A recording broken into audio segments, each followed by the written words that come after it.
അമേരിക്കയുടെ president Donald ട്രംപിന് Qatar കൊടുത്ത ഒരു സമ്മാനം ഏതാണ്ട് 3300 കോടി രൂപയാണ് സമ്മാനത്തിന്റെ വില. അതിനെക്കുറിച്ചാണ് ഈ വീഡിയോയിൽ പറയുന്നത്. രാഷ്ട്ര തലവന്മാർ അങ്ങോട്ടും ഇങ്ങോട്ടും സന്ദർശനം നടത്തുമ്പോൾ സമ്മാനങ്ങൾ കൊടുക്കുന്ന പതിവാണ്. ഇന്ത്യയുടെ പ്രധാനമന്ത്രി നരേന്ദ്രമോദി മറ്റ് രാജ്യങ്ങളിൽ വിസിറ്റ് ചെയ്യുന്ന സമയത്ത് പല സമ്മാനങ്ങൾ ആ രാഷ്ട്ര തലവന്മാരെ കൊടുക്കാറുണ്ട്, തിരിച്ച് മോദിക്കും കിട്ടാറുണ്ട്. അതൊരു പതിവാണ്.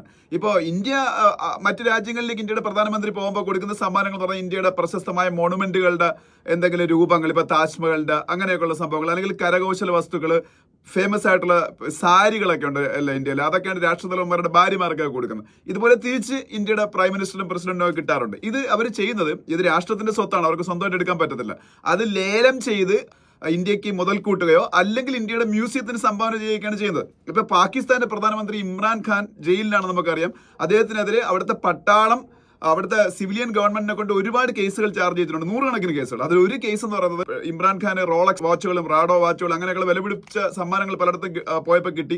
അത് അദ്ദേഹത്തിന്റെ ഭാര്യ ബുഷ്ര ബീവിയോ അദ്ദേഹവും ചേർന്ന് സ്വന്തം ആവശ്യങ്ങൾക്ക് ഉപയോഗിച്ചു എന്നൊക്കെ ഒരു കേസ് അദ്ദേഹത്തിന്റെ പേരിലുണ്ട്. ഗൂഗിളിൽ സെർച്ച് ചെയ്താൽ കാണാം. ഒരു കേസ് അതാണ്. അപ്പൊ എന്തായാലും ഞാനിപ്പോ പറയാൻ വന്നത്, ഡൊണാൾഡ് ട്രംപിന് ഇപ്പൊ കിട്ടിയ സമ്മാനമാണ്. ഖത്തർ ലോകത്തിലെ ഏറ്റവും സമ്പന്നമായ രാജ്യങ്ങളിൽ ഒന്നാണെന്ന് നമുക്കറിയാം.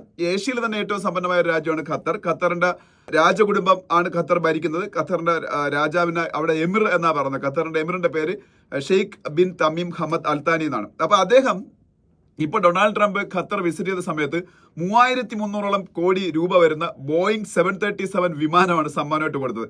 ഇത് അമേരിക്കയിൽ വലിയ വിവാദമാവുകയും ചെയ്തു. അമേരിക്കയിൽ ഡൊണാൾഡ് ട്രംപിന്റെ എതിർ പാർട്ടിക്കാരായ ഡെമോക്രാറ്റുകൾ പറയുന്നത് അമേരിക്കയുടെ ചരിത്രത്തിലെ ഏറ്റവും വലിയ കൈക്കൂലി എന്നാണ്, ഏറ്റവും വലിയ ബ്രൈബറി എന്നാണ് ഇതിനെ വിശേഷിപ്പിച്ചിരിക്കുന്നത്. അപ്പൊ എന്തായാലും 3300 കോടി രൂപ വിലയുള്ള സമ്മാനം കിട്ടി. അതിപ്പോ അമേരിക്കയുടെ പെന്റഗണാണ് ഇപ്പൊ അത് സ്വീകരിച്ചിരിക്കുന്നത്. എന്നിട്ട് ട്രംപ് അല്ലെങ്കിൽ ഏത് അമേരിക്കൻ പ്രസിഡന്റ് ആണെങ്കിലും ഉപയോഗിക്കുന്ന അവരുടെ ഒഫീഷ്യൽ വിമാനത്തിന്റെ പേര് എയർഫോഴ്സ് 1 എന്നാണ്. അപ്പൊ എയർഫോഴ്സ് 1 2 വിമാനങ്ങൾ ഇപ്പോൾ ട്രംപിനുണ്ട്. മൂന്നാമത്തെ എയർഫോഴ്സ് 1 വിമാനമായിട്ട് അതിനെ അവർ അപ്ഗ്രേഡ് ചെയ്യാൻ പോയാണ്. അതിനുവേണ്ടി മാത്രം ഇനി ഒരു 8000 കോടിയോളം രൂപ ചെലവാക്കേണ്ടി വരും എന്നാണ് പറയുന്നത്. അപ്പൊ എന്തായാലും ഇതിന്റെ ഇടയിൽ വേറൊരു തമാശയും കൂടെ നടന്നു. സൗത്ത് ആഫ്രിക്കയുടെ പ്രസിഡന്റ് സിറിൽ രാമഫോസ ഇപ്പോൾ അമേരിക്ക വിസിറ്റ് ചെയ്തപ്പോൾ ട്രംപ് അദ്ദേഹത്തിനെ നിശ്ചിതമായിട്ട് വിമർശിച്ചു. അവിടെ വെള്ളക്കാർക്കെതിരെ ഭയങ്കര പീഡനങ്ങൾ നടക്കുന്നുള്ള പേരിൽ, വൈറ്റ് ആൾക്കാർക്കെതിരെ. അപ്പൊ അദ്ദേഹം പറഞ്ഞത്, എനിക്ക് ട്രംപിന് സമ്മാനമായി തരാൻ എന്റെ കയ്യിൽ വിമാനമൊന്നുമില്ല എന്നാണ് ചിരിച്ചുകൊണ്ട് പറഞ്ഞതെന്നാണ് പറയുന്ന കാര്യം. അത് ട്രംപിനിട്ടുള്ള ഒരു കുത്തായിരുന്നു എന്നും ഈ മനോരമ ഉൾപ്പെടെയുള്ള മലയാളം മീഡിയകളും അത് റിപ്പോർട്ട് ചെയ്തിട്ടുണ്ട്, ആ ന്യൂസ്.